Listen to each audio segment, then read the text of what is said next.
विश्वरूपां विश्वरूपां सदसदस्वरूपां त्रिगुणात्मिकां च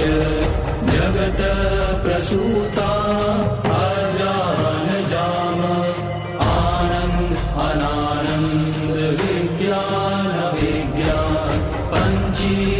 पञ्चीकृत पञ्चभूतां जगत्स्वरूपां वेद वेद विद्या विद्यारूपां नमामि ऊर्ध्वअधः तिर्यक् सर्वव्याप्ताम् आदित्यवशूद्रगति स्वरूपां ब्रह्मा प्रजापति भगवान् विष्णु चराचराणाञ्चाधारभूताम्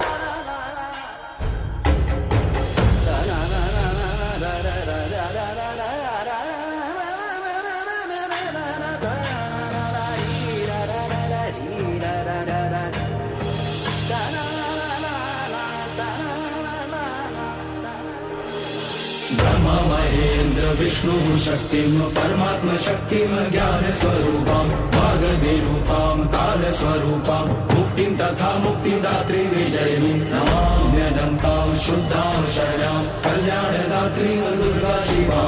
अज्ञेयनन्तां लक्ष्यामजयकां नायकां परं श्रेष्ठ मन्त्रमातृकां नमामि दुर्गां तां दुर्गमाम समस्त पाप निवारणिश्च भजामि भवभीत भवतारिणिश्च तां चिन्मयातीतां शून्य साक्षिणीम्